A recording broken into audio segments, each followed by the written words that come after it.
হেই everyone, good morning. সবাই কেমন আছেন? আশা করি সবাই অনেক বেশি ভালো আছেন। আমরাও বেশ ভালো আছি। আর জাপানে না ওকাশি ওয়েদার চলছে, মানে একটা উলট পালট ওয়েদার, মানে কোনো ঠিক ঠিকানা নেই ওয়েদারে। গতকালকে এত বেশি গরম পড়েছে আর আজকে হঠাৎ করে এত বেশি ঠান্ডা পড়েছে, সকালবেলা উঠেই দেখি গুঁড়ি গুঁড়ি বৃষ্টি হচ্ছে। আর ম্যাক্সিমাম সময় না জাপানে এরকম ওয়েদার চলতেই থাকে, তবে গরম পড়েই যাবে, কিছুদিন পরেই গরম চলে আসবে, তার জন্যই হয়তো এরকম ওয়েদারটা হচ্ছে। তো যাই হোক, আমি সকালে ব্রেকফাস্ট করে ঘরের টুকিটাকি কাজ সেরে এই তো বসেছি এই মশলাগুলোর একটা ব্যবস্থা করতে। এই মশলাগুলো না আমি বাংলাদেশ থেকেই নিয়ে এসেছিলাম, একদম গোটা কিনে এনে সেগুলো ধুয়ে পরিষ্কার করে একবার ভাঙিয়ে নিয়ে এসেছিলাম। আর একবারে অনেক মশলা একসাথে গুঁড়ো করে নিলে এর সুবিধা অনেকটাই, যেমন অনেক দিন ধরে রেখে খাওয়া যায়। আর প্যাকেটের মশলা থেকে তো এই মশলার স্বাদ, ঘ্রাণ, রং একেবারেই আলাদা। আর আমি এই মশলা নিয়ে এসেছিলাম, বেশ অনেক দিন খেলাম। তারপরে এই যে বাকি মশলাগুলো আছে এগুলো দিয়েও আমার অনেকটা সময় চলে যাবে, প্রায় 3 মাস থেকে 4 মাস তো চলেই যাবে। আর এগুলোর সাথে আমি আরও অনেক ধরনের মশলা, ডাল এগুলোও নিয়ে এসেছিলাম, যেমন বুটের ডাল, মুগ ডাল। তারপর নিয়ে এসেছিলাম ধনিয়ার গুঁড়া, জিরার গুঁড়া, গোটা জিরা। তারপর নিয়ে এসেছিলাম তেজপাতা, শুকনো মরিচ, মিষ্টি সজ, এই নানান ধরনের মশলাগুলো নিয়ে এসেছিলাম। আসলে একবারে সব মশলা এনে রাখলে কি হয়, বারে বারে মশলা আনার ঝামেলাটা থাকে না। প্রতিদিন যেহেতু একই ধরনের খাবার খাওয়া হয় না, নানান ধরনের খাবার রান্না করা হয়, আর তার জন্য নানান ধরনের মশলারও প্রয়োজন হয়। তো যাই হোক, এই মশলাগুলো আমি সব গুছিয়ে নিচ্ছিলাম। আর এগুলো না একটু রোদে দেওয়ার জন্যই বের করেছিলাম, গতকাল রোদেও দিয়েছিলাম।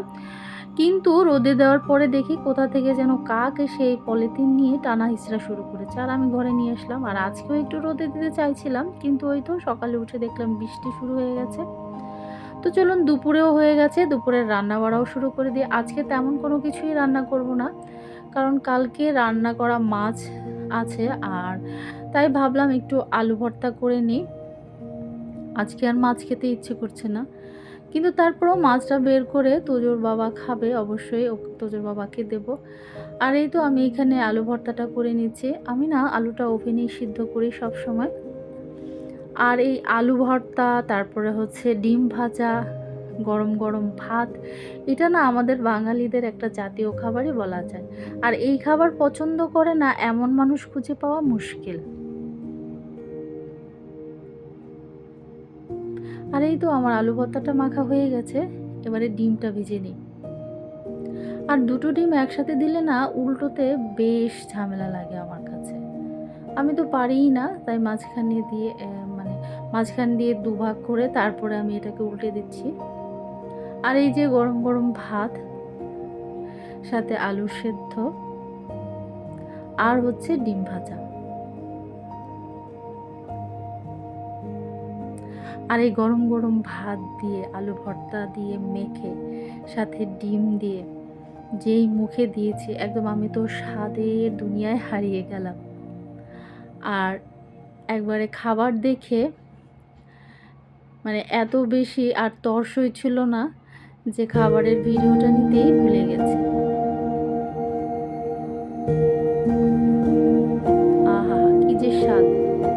আর এই যে খাওয়া দাওয়া করে বিকেলে একটু রেস্ট নিয়ে তারপরে সন্ধ্যায় উঠলাম। আর সন্ধ্যাবেলায় আমার ছেলে তো যে বলছে ও নাকি আমাকে কফি বানিয়ে দেবে।